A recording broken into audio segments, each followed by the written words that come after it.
had completed till verse 28 of chapter 2, Canto 2 of the Srimad Bhagavatam. So we are going to continue from the next verse.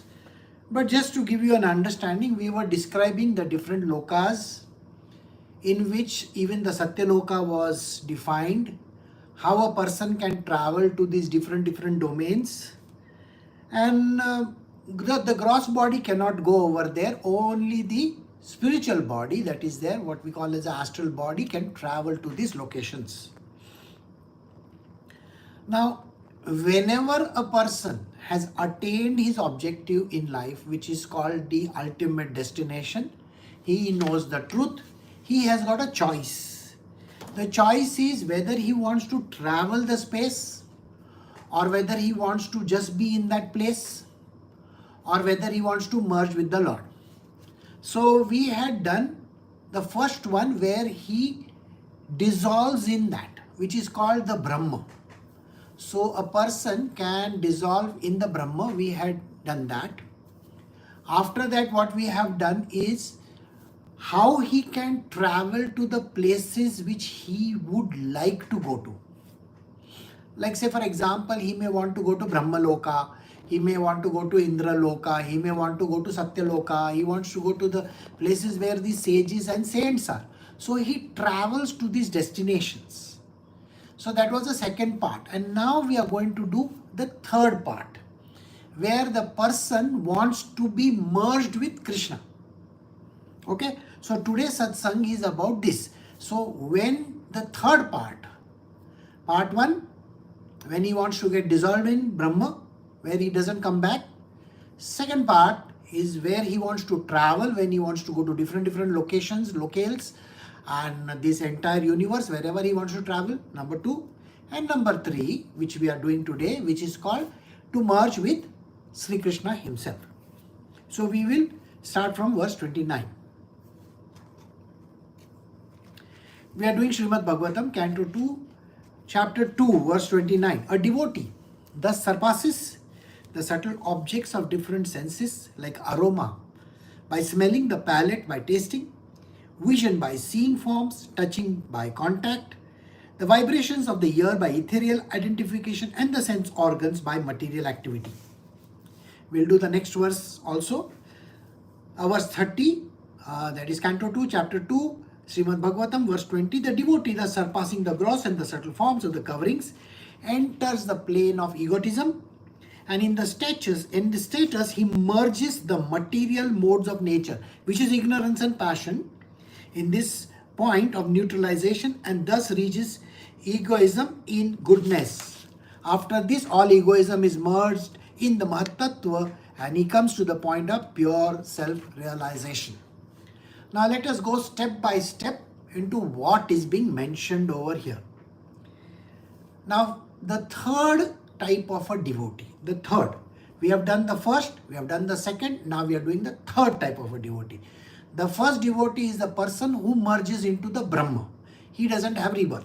He is dissolved in it, number 1. Number 2 is a person who has got a desire to go to different lokas, visit different places, meet all the gods in different locations, and so on and so forth.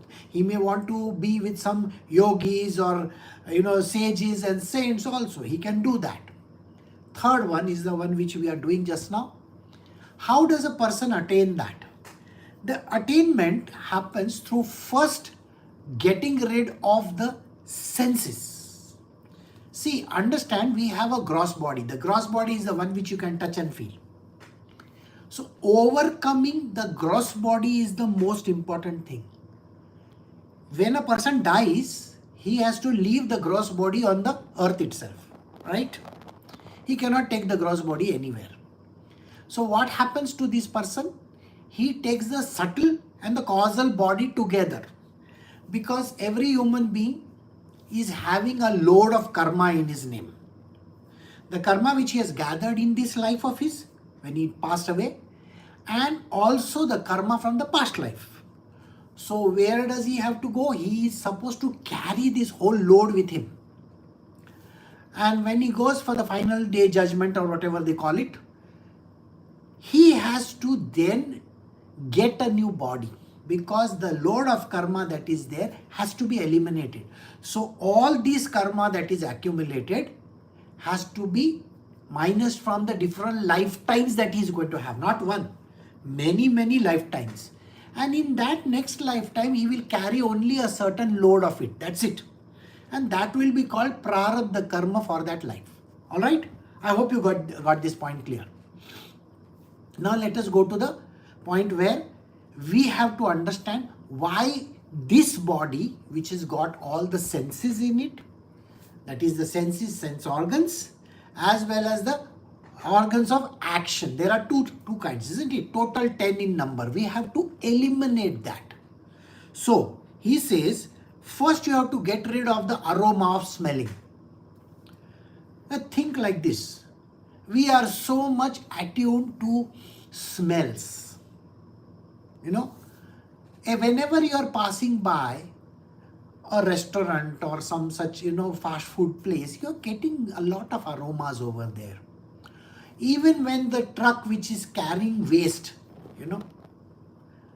when it passes by, doesn't it give some smell?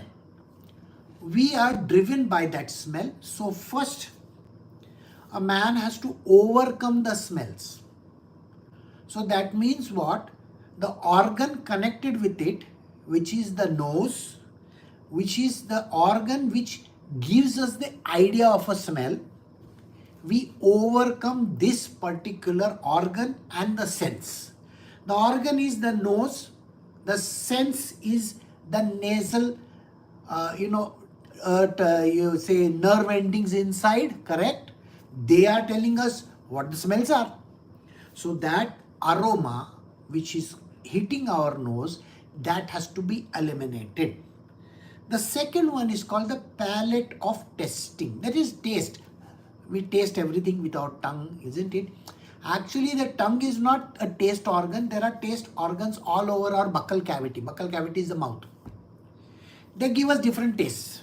On the tongue also there are few. At different locations there are. So we get the sense of taste.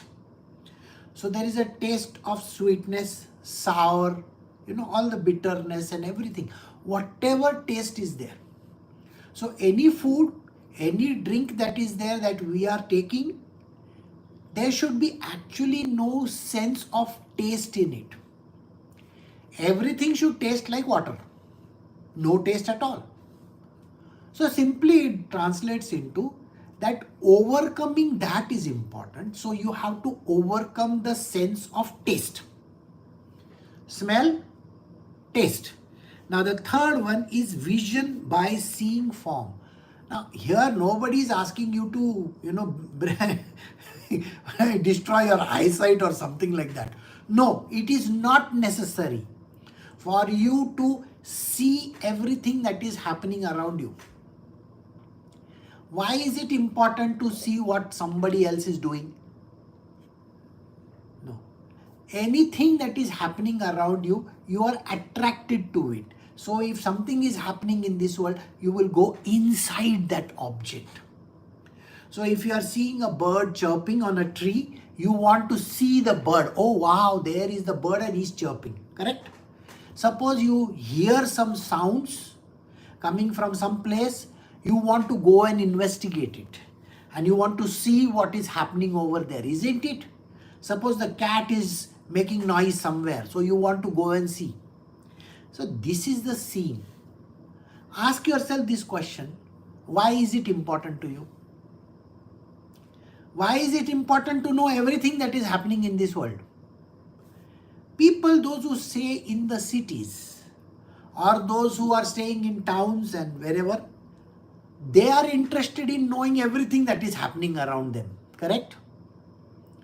But there may be a poor farmer somewhere. He may not be educated. He is not even interested in knowing who has got elected, who is not got elected. There was a summit somewhere in Alaska, he is least bothered about it, correct? He may not even know Donald Trump or Putin. He may not even know that. He doesn't even know who is the Prime Minister of this country. He may be just a simple farmer who does his farming, that's it. He doesn't indulge in any of these things. He is only bothered about his farming, his cows, his bull, and how he lives in that world of his. He is totally isolated, so it doesn't matter to him. He might not even have gone outside his village at all. I know such kind of people exist, and it is very strange that these people have never gone out of that place. There was a person whom I used to know. This man was staying in a place called Lonavala. This is near Pune, okay, near Mumbai-Pune highway. This man has never stepped out of that small village near Lonavala in his life. Never. He could walk to the highway and come back. He never went to any city or town or anything like that. He must have been around 95 or so when he passed away. Now, I used to stay with him, he was our gardener and all that. So he was taking care of our place, our farmhouse. And naturally, this man had never gone out. He had never seen a doctor in his life. He would stay in a place where there was one bed which he had. Now, when he used to sleep on that bed, there were a lot of snakes and scorpions which used to sleep with him. It was such a strange sight. Okay? And he would just pick up the scorpion like this and throw away. The scorpion never bit him. He never went to any doctor. He was a pure, simple soul. And he used to wear only one or two kinds of clothes. He had, I think, only 2 pairs of clothes. And he had tied a bundle around his waist. So one day I asked him, what is there in that bundle? Now this was in 90s, 80s, 90s.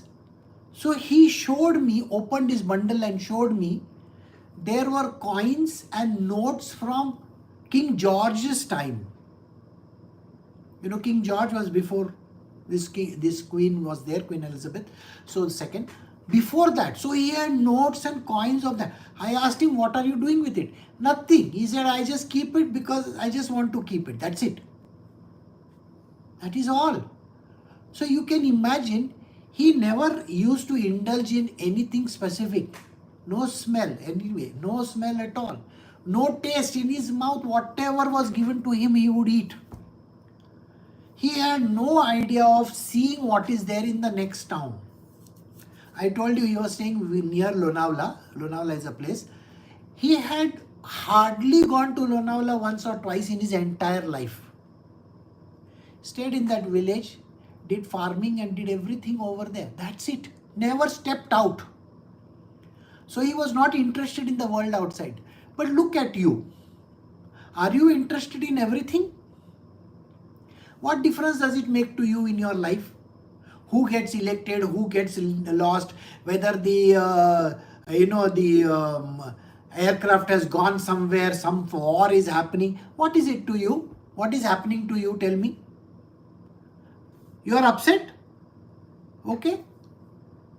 You are unnecessarily getting upset because this is how the God has planned this whole thing. But we get bothered about everything in this planet Earth. We are bothered about what other person does. It is not important to bother yourself about these kind of things. No, it is not important. A simple example I will give you. Today morning I was just giving one simple example. It was an example. As a guru I give examples. So I was just saying that Imarti is nothing but the, a kind of a jalebi type of a thing. I said in north somewhere they eat Imarti with rabdi, some other sweet. They eat it. The moment I said these words, I was interrupted and said, no, they don't eat Imarti, they eat jalebi. Now it is not important to correct. Is it going to give you something in your life by correcting? It is just an information I was passing. There was no need for anybody to interject in the middle to correct a person. that is neither going to give them any gains nor any gains to me or to any other person who is listening. Why is it important?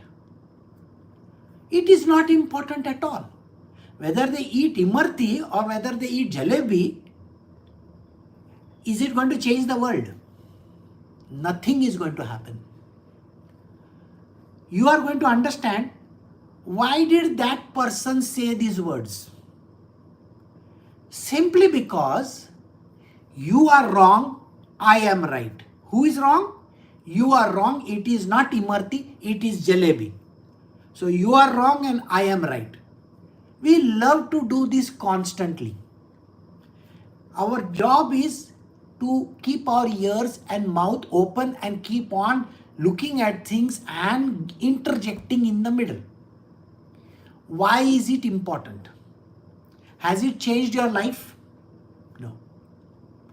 As a spiritual person, your job is to shut up, not indulge in any of the senses. It is raising your ego, which we are going to do now. How does the ego rise? When your senses are awake, your ego is at the height of it. Suppose you say, oh, this smell is so nice. There is someone sitting next to you who will say, what smell? I don't think this is a good smell. The person can say that. Suppose you are using a perfume. Okay? Maybe it's the Dior perfume. The other person will say, I don't like this smell, you know. Is it called ego? 100%. Why is it important to you?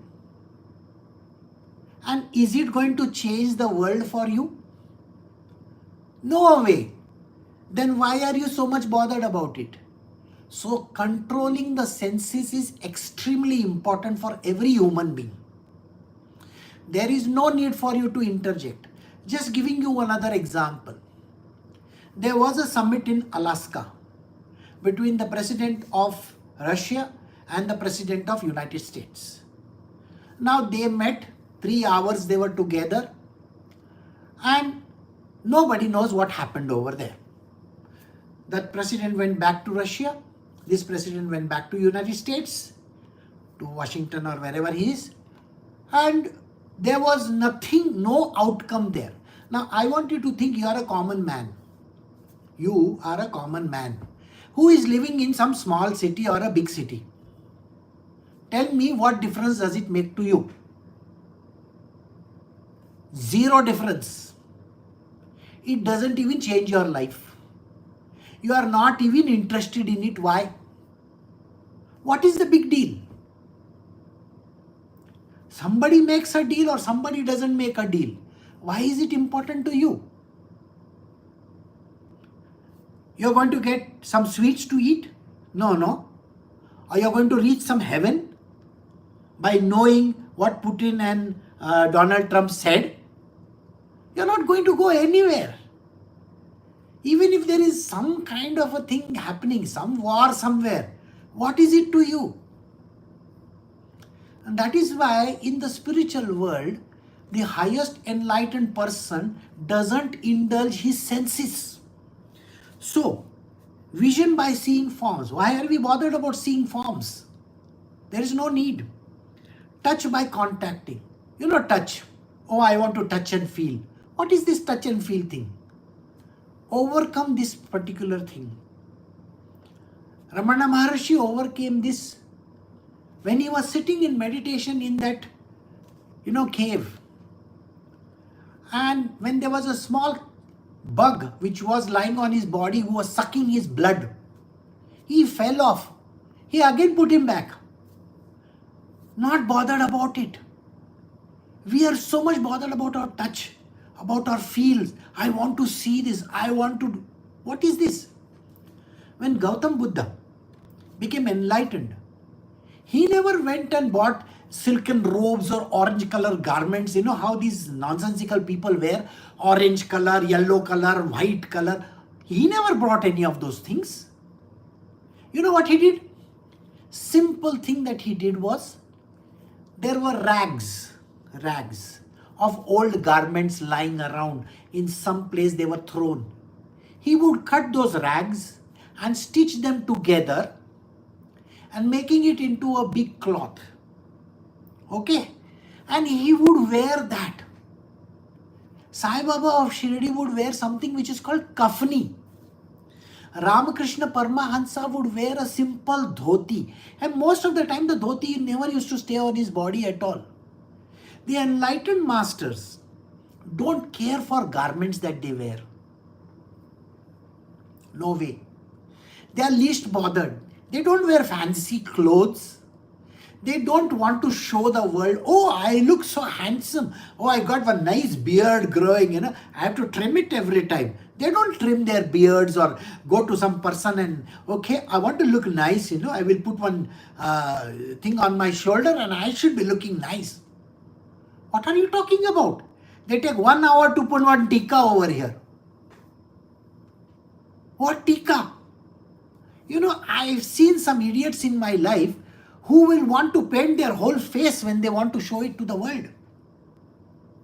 They take more than an hour just to make their face look like that because the world has seen them like that. They are not real masters. They are not real masters.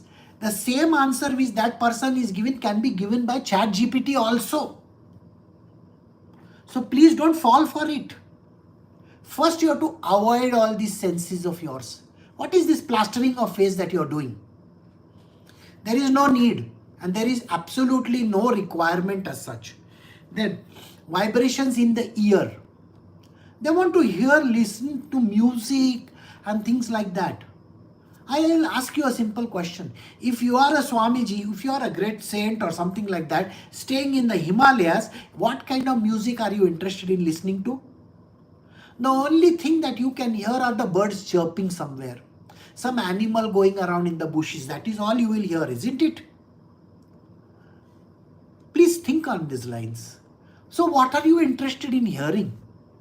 Oh, I love only devotional music. I have a lot of people in my world who keep on talking like this. I love to hear emotion, all this devotional music and they puts me in oneness with the God. I'm sorry, who told you that? The music has to be from within your soul, within inside you, not outside here, but heard by this organ. So the last point, that is the fifth point is, can you get rid of this, I want to hear good words only from people? If they say something bad, why is it affecting you? Whether somebody says good or somebody says bad, it should not affect you in either which way. Why are you digesting that information? Oh, this one said something bad about me. Who gives a damn? Why are you so much interested? Is it changing your world in any way? I hope you are getting the point. See, think about it like this. Somebody is criticizing you. You get very upset with it, isn't it? There is no need. So understand this. And the sense organs of material activities. All the material activities have to shut down. You have to overcome this gross body of yours. And after that, the subtle forms of the coverings. What are the subtle forms? The subtle body. First is the breath body, correct? Second is the mind body. The third is the intellect body. Think about it. See, I don't know Sanskrit, neither do I know any Vedas or Shastras or anything like that. I don't care also. Spirituality doesn't mean knowing anything by heart. Please remember this. I am not here to give you a by heart lesson in something. Okay? I am not going to quote verses from the Bhagavad Gita or some such. I don't even know. Why is it important to know? A spiritualist like Ramakrishna Paramahansa never read anything. Same with Ramana Maharshi. Same with Sai Baba of Shirdi. Same with Kabir. They never read anything. First and foremost, they are not educated that way. Ramana Maharshi was not an educated person. Neither was Ramakrishna Paramahansa. Neither was Sai Baba. They had not learned some PhD or they have not done anything like that. They were not even graduates. They were not even SSC pass. So what makes you think that they know this and they know that? There is no need for you to know. Enlightened masters don't need to know anything. They can't quote verses. So first you have to get rid of this mind of yours and the intellect which says, I need to know this, I need to know this, There is no need to know. Nothing to be known. Nothing to be known. There is no need for you to by heart any verses. Spirituality doesn't mean to do anything. Do. That means practice yoga. There is no need to practice yoga. Tell me, Ramakrishna Paramahansa in his entire life was a yogi or what? Was he doing some yoga? Was he doing some breath exercises? Did you ever hear about him? Ramana Maharishi, did he do? They would go in meditation. They would only meditate. And it was natural for them. Ramana Maharishi would be naturally meditating. Ramakrishna Paramahansa naturally meditating. Think on those lines. They never indulged in any of this gossip, any going here, reading this book, meeting this one, that one, nothing. They had overcome their mind, which tells them, I have to know this. Don't need to know anything. An enlightened master does not need to know anything because there is nothing inside this body. It's an empty shell. Do you understand what an empty shell is? We are doing the same verse where he says, the devotee, the surpassing the gross and the subtle forms of the coverings. These are coverings. They don't need to know. No intellect is required at that point in time. No need of any mind to come into the picture saying that I know. No need of I know. When the great Brahmins of Banaras, they were deriding Eknath Maharaj continuously and saying, you don't know anything. Person should never write in Prakrit. Prakrit is a Marathi language, the precursor of Marathi language. And Eknath Maharaj had written this Eknathi Bhagavat. All the great Brahmins of different places, even Paitan and even the place which is Banaras, they said, no, you cannot write this. They went and immersed his book in the Ganga river. Why? The ego of those Brahmins was there. And what did Eknath Maharaj do? Eknath Maharaj says, I am the servant of your servant and I will bow down to you, and these are my verses. This is a book I have. Here you can take it. And please destroy it, does not matter to me. So these Brahmins, they put the thing in the Bhagirathi river, which is the Ganga river. And Ganga herself comes up with the books and gives it back and says, no, this is what you got to do. This is the perfect version of the Eknathi Bhagavat, which is authenticated by Sri Krishna himself. Because Sri Krishna was listening to that entire book when it was written. He was there with him for 36 years. I told you in the last satsang also. All the bhajans, kirtans and the writing that he did of Eknathi Bhagavat was authenticated by Krishna himself. How can you throw that book away? So Krishna's Ganga herself comes and gives the book back. And she says, and the words are very simple. This is the real version of Uddhav Gita. Uddhav Gita, I am sure you know, Canto 11. That is what it is. And it is authentic. So such kind of people don't have any egos. He offers it to the Brahmins and says, yeah, you can do whatever you feel like. This is called the decimation of an ego. So, and in that status, he merges the material modes of nature, that is ignorance and passion. Which are the two material modes of nature? What is that? Rajasic and Tamasic. Both these have to be put inside that water.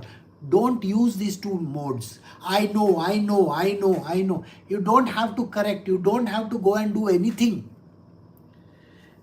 And thus reaches egoism in goodness. Only the sattvic goodness is required. That's it. So these great masters, these great sages, they reach the sattvic goodness. After this, all egoism is merged in the Mahat Tattva and he comes to the point of pure self-realization. Then this ego has to be completely destroyed in the Mahat Tattva. The essence of this creation. You destroy it in that essence of this creation. Ego is not required. I, me, myself, I know everything. I am the greatest. I know Bhagavad Gita. I know this Gita. I know that Gita. That I know has to be completely decimated. Nothing should remain with you. Even the thought that I know God. Nothing. And when that is reached, you will reach the state of realization of the self. Then what happens over here? Verse 31. Only the purified soul can attain the perfection of associating with Sri Krishna in complete bliss and satisfaction in the constitutional state. Whoever is able to renovate such devotional perfection is never again attracted to the material world, and he never returns. This is a caveat over here. The moment you reach this state where you have decimated even your ego in the Mahat Tattva, means what? You are no longer having any control over your senses. Your senses are out. They are not even, you are not even interested in anything. No smell, taste, touch, nothing. You are just there. You have overcome the mind. I know this, I know that. No, nothing like that. You have overcome your intellect. You don't say that I know this and I am a great person, I am a Brahmin, I am this, I am that. Nothing like that. You don't even bother about the verses, you don't even bother about the scriptures. You are only one-way ticket to the real Krishna. That's it. There is nothing. Even your ego is decimated. Alright, when that has happened, you reach the state of realization. State. That means you have got a free pass of realization. But this great person doesn't look at realization at all. What does he do? He is the purified soul. There is no contamination in anything in him. He has the perfection of associating with Sri Krishna. The person is one with Krishna. Krishna is this divine being. He is also the form. Remember that? He is also the form. He is beyond the Brahma also. It is mentioned in the Bhagavad Gita. Far beyond the unmanifest is another unmanifest, where I am the person. So this person whom we call as Sri Krishna, you can merge in this Sri Krishna going to the second divine unmanifest. Not the first one. First one is called Brahma. The second one is Sri Krishna's domain. So you can merge, going beyond this Brahma, you can merge in Sri Krishna alone. That is what he says. Perfection of associating with Sri Krishna in complete bliss and satisfaction in his constitutional state. What is the constitutional state? A state where he is constituted as a physical entity. I hope you get the point.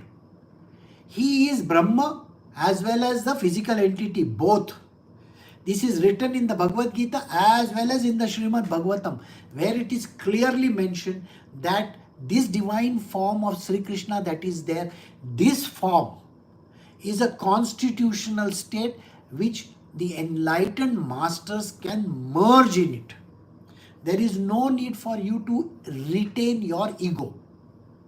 Everything can be merged over there. Alright? Whoever is able to renovate such devotional perfection is never again attracted in this material world. So if you are interested in that, then you can be merged with Sri Krishna. There are various stages, There is Samipya, Sarokya and all those. I'm sure we have done this before. I don't want to go into it just now. But there is a fourth stage where you can say, I am completely merged with Krishna. Right? I am one with Krishna. That's it. This is devotion. And he can never be attracted in the material world ever again.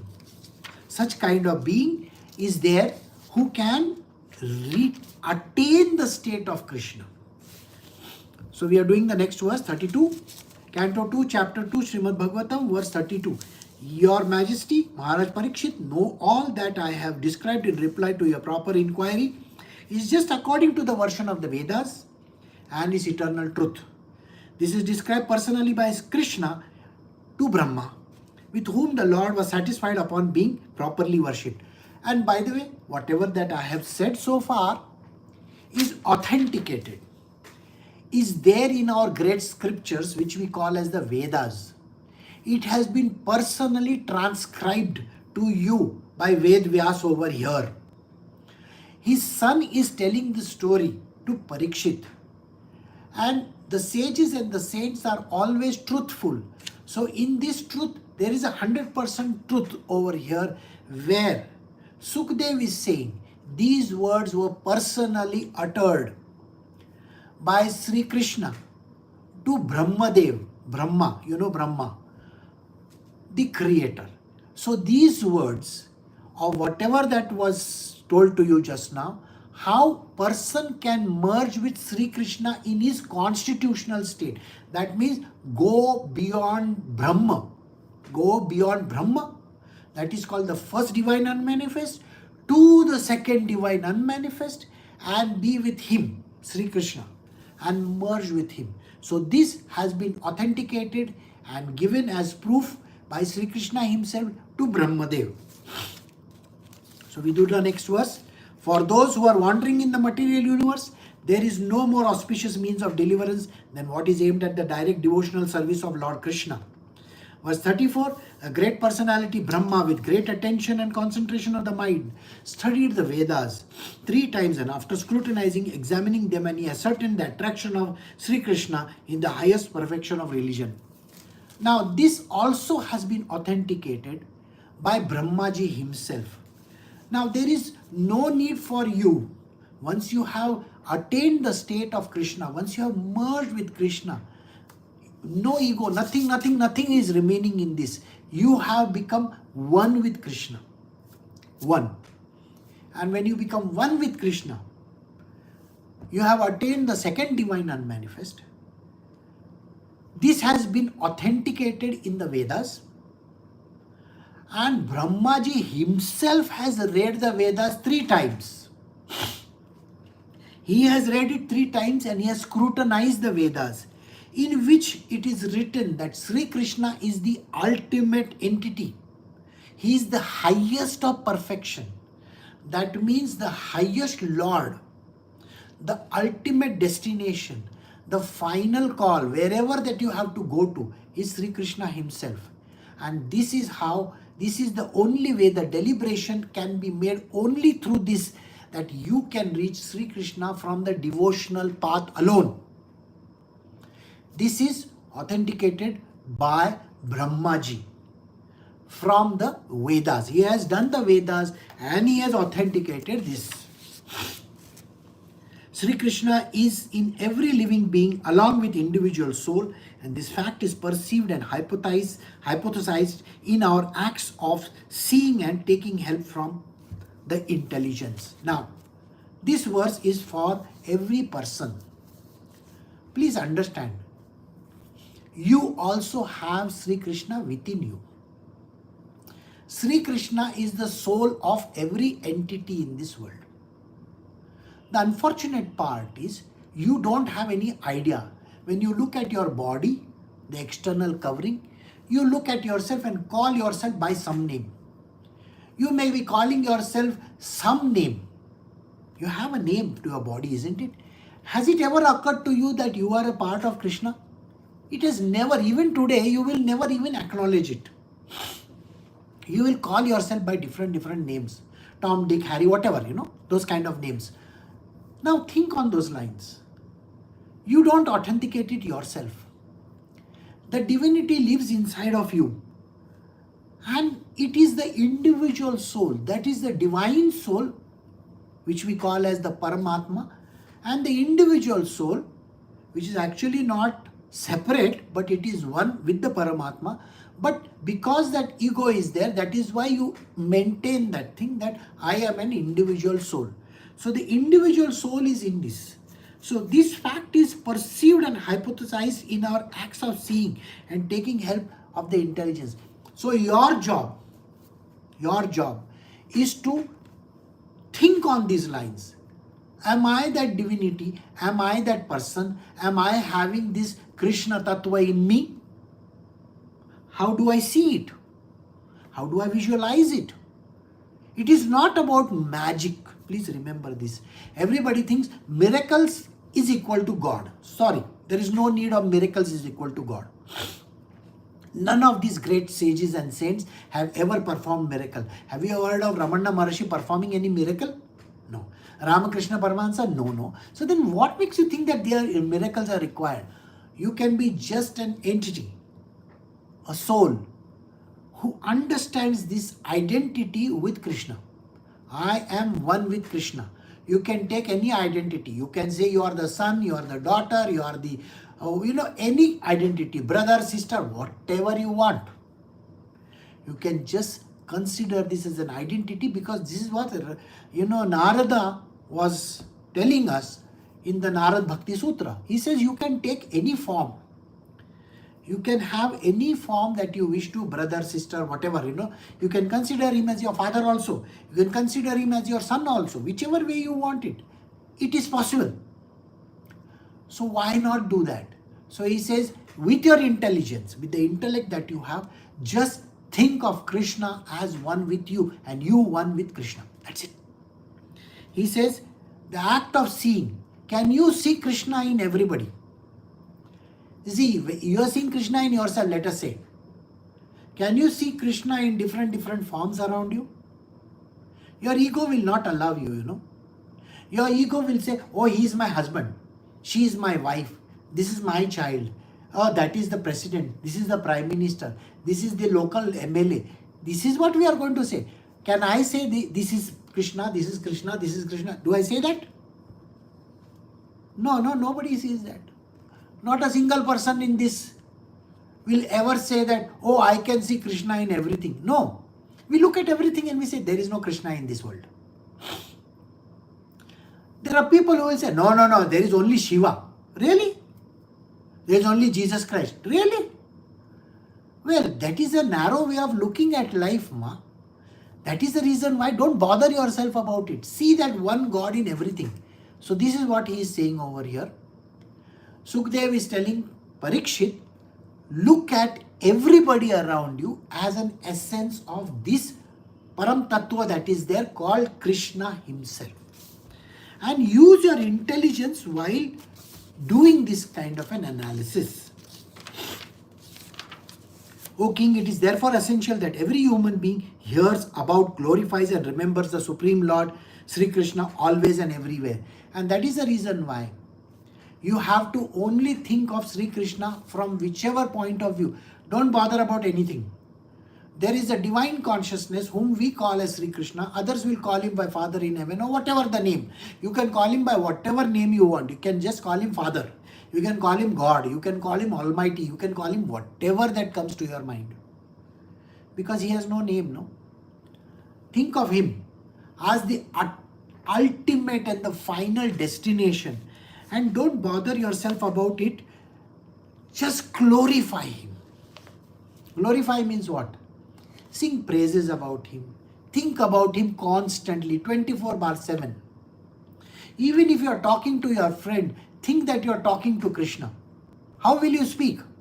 If you are talking to your enemy also, think that you are talking to Krishna only. And that Krishna is going to oppose you. Maybe he is not going to like what you say. That is their problem, not yours. You want to reach the state of enlightenment. Don't look at what other person is doing. He doesn't understand. You understand because you are attending my satsang just now. So you have been told very clearly what the other person thinks about you has no value. It is you. How do you act to whatever the person is saying? If that person is giving you bad words, don't give him bad words back. Then what is the difference between you and that person? You have learned this Srimad Bhagavatam. That person has not. If that person has not learned the Srimad Bhagavatam, why are you thinking that you are the same as him? So if he says 2 bad words, you give him 4 bad words back? That is not how things are to be done. If that person is behaving rudely with you, you don't have to be rude to that person. Think, that is Krishna. Can you think like that? Don't bother so much. You don't have to correct anybody. You don't have to correct anybody. Can you just be? Just leave it at that. They are supposed to behave like that. It is their inherent nature. See, inherent nature we have done n number of times. I don't want to do it again. But I hope you understand. Somebody has an inherent nature of telling lies constantly. Even on their deathbed also they will lie. They can never tell the truth. Suppose somebody is used to just shouting at another person, whether a person is good, bad, nothing. They will keep on shouting even till they die. Why?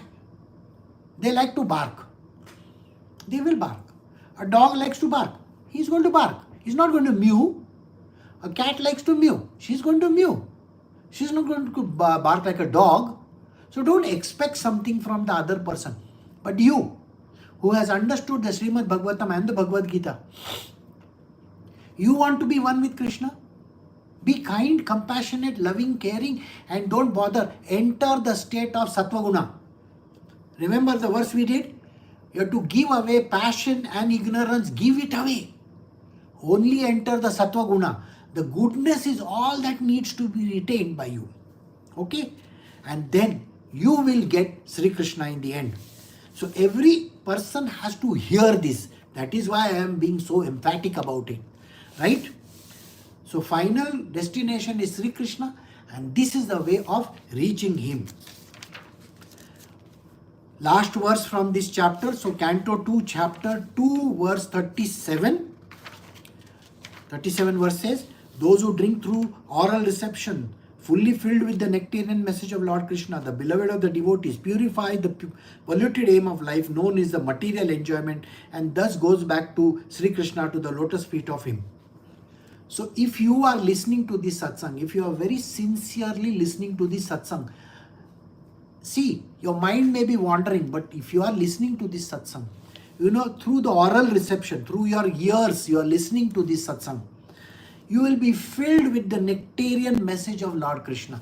Krishna himself has told this to Brahmaji. Brahmaji in turn has given this knowledge to his own sons, and then the knowledge has percolated down to Vedvyas, and Vedvyas to his son is reciting it in the Srimad Bhagavatam. Srimad Bhagavatam is recited by Sutta Goswami to his disciples, and it is all heard by Parikshit. So, and now you are hearing the Srimad Bhagavatam, are you not? So this is the great scripture that you are hearing. So he says, if you have listened to this scripture, it is a very great occasion in your life where you can reach and attain Sri Krishna immediately. He is the beloved of the devotee. He removes the pollution from your mind, whatever your mind is polluting. Oh, I don't like this, I like this, this is bad, this is good, why is he talking to me like this? All these kind of things that are there, they will have no sense for you. You are not going to be bothered who is bombing whom. You are not going to be bothered about who is meeting whom, which country is fighting a war, whether the economy is going up or down. You will become like that farmer in the village which I was talking about. He is bothered about anything that is happening in this world. He is only bothered about that one thing. So in your world, if you are the devotee of Sri Krishna, just bother about that one thing, that is Sri Krishna himself. And by listening to this satsang of Srimad Bhagavatam, you can enjoy material, whatever the material enjoyment that is there, that goes away. And now you can only enjoy that oneness, the relationship with Krishna alone, and thus go back to Godhood. That means you can attain Sri Krishna in this life itself, and you can merge in his lotus feet. So we have come to the end of chapter 2, Canto 2, the Lord in the Heart of Srimad Bhagavatam. We will stop over here for today. Tomorrow we will do chapter 3. Recording stopped.